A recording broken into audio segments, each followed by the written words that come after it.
নেতৃত্ব লৈ আপোনালোকৰ যি এই মহান কামখিনি কৰি দিলে তাৰ বাবে আমি ইয়াতে তেখেতক ধন্যবাদ জনাইছোঁ, কৃতজ্ঞতা জনাইছোঁ। আৰু এই হিচাপতে মই আমাৰ শ্ৰদ্ধাৰ বিধায়ক মাননীয় শ্ৰীযুত ৰমেন্দ্ৰ নাৰায়ণ কলিতাদেৱক ভাষণ ৰাখিবলৈ মই অনুৰোধ জনাইছোঁ।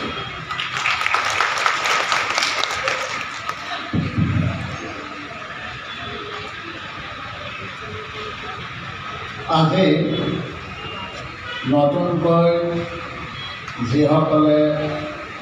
ৰেচন কাৰ্ডৰ বাবে যোগ্যতা অৰ্জন কৰিছে সেইসকলক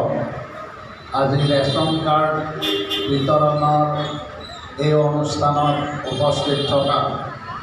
আমাৰ 19 নং ৱাৰ্ডৰ মোৰ অতিকৈ মৰমৰ ভাতৃপ্ৰতিম কাউন্সিলৰ শ্ৰী ব্ৰিজেশ ৰয় ডাঙৰীয়া, লগতে 21 নং ৱাৰ্ডৰ মোৰ অতিকৈ মৰমৰ ভাতৃপ্ৰতিম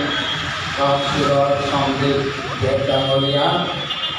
লগতে 11 নং ৱাৰ্ডৰ মোৰ অতিকৈ মৰমৰ কাউন্সিলৰ শ্ৰী মঞ্জুলা দেৱী ডাঙৰীয়ানী, আমাৰ 20 নং ৱাৰ্ডৰ মোৰ অতিকৈ মৰমৰ ভাতৃপ্ৰতিম কাউন্সিলৰ শ্ৰী গোপাল মণ্ডল ডাঙৰীয়া, লগতে 17 নং ৱাৰ্ডৰ কাউন্সিলৰ মোৰ অতিকৈ মৰমৰ কাউন্সিলৰ শ্ৰী স্নিগ্ধা মজুমদাৰ ডাঙৰীয়ানী, আমাৰ 12 নং ৱাৰ্ডৰ মোৰ অতিকৈ মৰমৰ ভাতৃপ্ৰতিম কাউন্সিলৰ শ্ৰী দীপাংকৰ বৈশ্য ডাঙৰীয়া, লগতে 18 নং ৱাৰ্ডৰ মোৰ অতিকৈ মৰমৰ আৰু ভাতৃপ্ৰতিম কাউন্সিলৰ শ্ৰী শংকৰ চক্ৰৱৰ্তী ডাঙৰীয়া, লগতে ইয়াত উপস্থিত থকা আমাৰ মধ্য গুৱাহাটীৰ আমাৰ অগপৰ ভাৰপ্ৰাপ্ত সভাপতি হেমেন ডেকা, জ্যোতিৰ পাঠক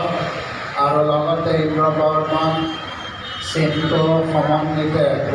গোলাপ ডেকা সমন্বিতে ইয়াত উপস্থিত থকা আমাৰ বিষয়ববীয়াসকল,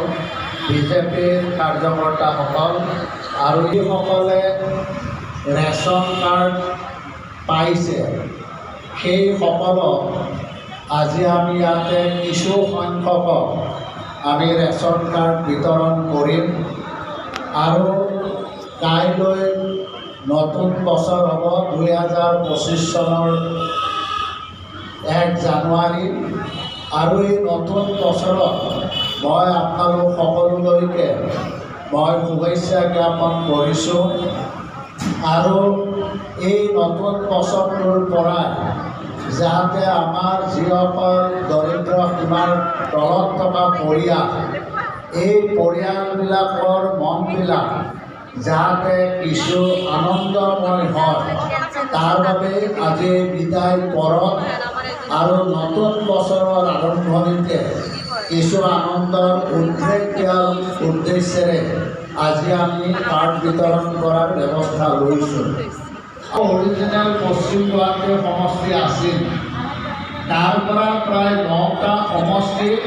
আমাৰ মধ্য গুৱাহাটীত থাকিল আৰু প্ৰায় 5টা সমষ্টি আমাৰ পূব গুৱাহাটীৰ পৰা আমাৰ মধ্য গুৱাহাটীত অন্তৰ্ভুক্ত হ'ব। এতিয়া আমাৰ যি 14টা আমাৰ ৱাৰ্ড আছে, এই ৱাৰ্ডকেইটা আমি ইতিমধ্যে আমাৰ যিসকল কাউন্সিলৰ আছে, পাৰিষদ আছে, যিসকলক আপোনালোকে জয়যুক্ত কৰিছিল, এই পাৰিষদসকলৰ জৰিয়তে